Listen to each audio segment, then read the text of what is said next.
Shalom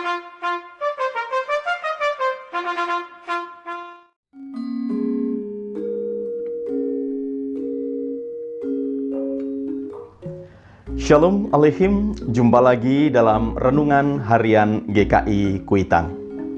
Untuk renungan kali ini saya memberikan judul Koco Benggolo yang didasari dari surat Paulus kepada Timotius. 1 Timotius pasal 4 ayat 12b.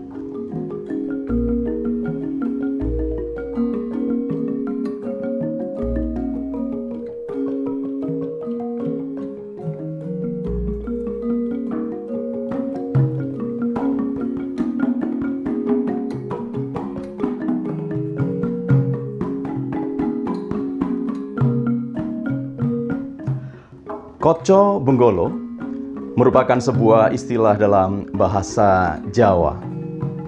Koco berarti cermin dan benggolo berarti besar. Jadi secara harafiah maka Koco Benggolo berarti cermin yang besar. Karena ukurannya yang besar inilah maka dalam waktu bersamaan orang banyak dapat bercermin sekaligus. Nah, tetapi renungan kali ini saya tidak akan berbicara tentang cermin yang besar dalam arti yang sesungguhnya, tetapi saya akan lebih melihat atau lebih menyoroti tentang makna dari ungkapan Koco Benggolo tersebut. Secara makna, ungkapan Koco Benggolo berarti teladan. Dan setiap orang bisa menjadi Koco Benggolo bagi orang-orang yang lain. Dunia ini membutuhkan Koco Benggolo karena dunia butuh keteladanan.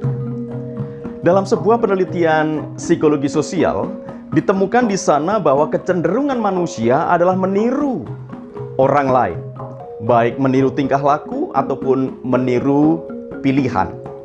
Nah, dari hasil penelitian ini bukankah kita dapat melihat kalau ingin membuat dunia ini jadi baik, maka banyak Koco Benggolo yang baik yang dibutuhkan. Dan rasanya cita-cita untuk menjadikan dunia ini baik tentu menjadi cita-cita dan harapan banyak orang. Oleh karena itu, Koco Benggolo yang baiklah yang dibutuhkan untuk dunia ini. Seandainya oknum-oknum polisi di Minneapolis menjadi Koco Benggolo yang baik manakala menangani kasus George Floyd, rasanya Minneapolis dan sekitarnya tidak mengalami kerusuhan seperti sekarang ini. Saudaraku yang dikasihi oleh Tuhan Yesus Kristus, untuk menjadi Koco Benggolo, menjadi teladan, seseorang tidak harus menjadi kakek-kakek tua pertapa terlebih dahulu. Tidak. Karena untuk menjadi Koco Benggolo tidak bergantung dengan usia. Usia tidak menjamin seseorang menjadi Koco Benggolo yang baik. Belum tentu juga usia tua menjadi Koco Benggolo yang baik. Oleh karena itu, Paulus mengingatkan pada Timotius agar tidak risau dengan usianya. Meskipun Timotius masih muda dalam usia, tetapi dia mampu, dia bisa menjadi teladan, menjadi Koco Benggolo bagi orang-orang lain, khususnya umat Kristen pada waktu itu. Hal penting yang ditekankan oleh Paulus adalah agar Timotius menjadi teladan di dalam kesucian, di dalam tingkah laku, dalam ketaatan, di dalam perkataan, dan juga di dalam kekudusan. Nah, oleh karena itu, dunia membutuhkan Koco Benggolo. Siapapun Anda bisa menjadi kaca benggala. Di tengah-tengah situasi rencana pembukaan atau relaksasi PSBB ini, saudaraku, yang kemudian memunculkan istilah tatanan baru atau normalitas yang baru, tentu saja tetap dibutuhkan hadirnya teladan. Apalagi rencana relaksasi ini sudah dinanti-nantikan oleh banyak orang.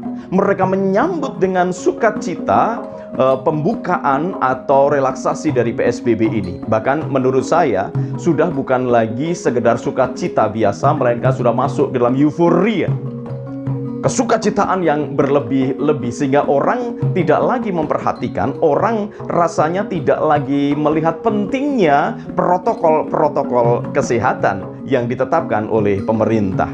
Bahkan tuntutan di sana-sini di berbagai daerah untuk segera membuka tempat ibadah menjadi suara atau menjadi suara yang dikumandangkan bersama-sama.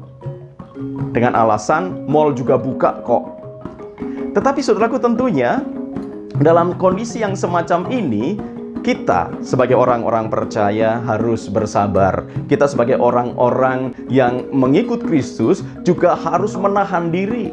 Bukan berarti bahwa kita tidak rindu untuk bersekutu bersama. Tentu tidak. Kita juga rindu untuk bersekutu bersama-sama. Kita juga rindu untuk hadir di gereja, beribadah bersama-sama. Namun tentunya kita harus mengingat beberapa saat yang lalu tempat ibadah justru menjadi klaster penyebaran dari COVID-19.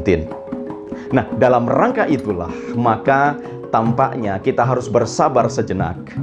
Karena gereja harus mempersiapkan sarana prasarana agar dapat mengikuti atau dapat memenuhi protokol-protokol yang sudah ditetapkan oleh pemerintah dalam kerangka relaksasi PSBB ini. Sebagai pengikut Kristus, tentunya kita diminta juga untuk menjadi koco benggolo. Dalam artian tidak ikut-ikutan masuk dalam euforia untuk menuntut untuk segera membuka tempat ibadah. Bukan berarti mengesampingkan arti rindu atau arti ingin beribadah, tentu tidak. Tetapi kita harus mengingat satu hal dalam pemahaman kita, bahwa Tuhan pun meminta kepada kita untuk kita merawat kehidupan. Saudaraku, COVID-19 sudah merenggut kehidupan ribuan orang. Oleh karena itu, dalam kerangka merawat kehidupan di muka bumi ini, tampaknya kita sebagai pengikut Kristus harus bersikap bijak. Tidak serta-merta menyambut pembukaan atau relaksasi PSBB ini dengan euforia dan segera hadir berbondong-bondong ke gereja. Tentu bukan. Kita harus menahan diri dalam sikap bijak. Kita memberikan kesempatan kepada gereja untuk dapat mempersiapkan segala sesuatu, mempersiapkan sarana dan prasarana agar dapat memenuhi protokol kesehatan terkait dengan relaksasi PSBB ini. Oleh karena itu, kita dimanapun berada harus tetap menjadi koco benggolo. Kenapa penting? Saya memperhatikan rasanya semakin banyak orang yang tidak peduli lagi. Yang penting jalanin saja kehidupan, lakukan saja kehidupan, entah selama ini kami juga nggak apa-apa. Mari kita ingat, ada banyak orang-orang di sekitar kita yang masih terus berjuang untuk memutus persebaran COVID-19. Kita tidak pernah tahu sampai kapan COVID-19 ini ada. Tetapi kita berupaya mendukung pemerintah agar COVID-19 ini dapat dihentikan persebarannya, bahkan jikalau mungkin dapat diatasi dengan prosedur-prosedur kesehatan ataupun penemuan-penemuan ilmiah untuk dapat menyembuhkan penyakit dari virus COVID-19 ini. Saudaraku yang dikasihi oleh Tuhan Yesus Kristus, tetap menjadi kaca benggala dengan menahan diri, menjadi teladan di dalam perkataan, kesucian, kekudusan, ketaatan, kesetiaan, dan tingkah lakumu. Agar kita boleh menjadi orang-orang yang peduli kepada kehidupan, sehingga kita tetap merawat kehidupan yang ada. Bersabar sejenak dan menjadi bijak. Dengan demikian, Anda menjadi berkat. Selamat berjuang, saudaraku. Tuhan Yesus memberkati. Amin. Salam guru dan keluarga.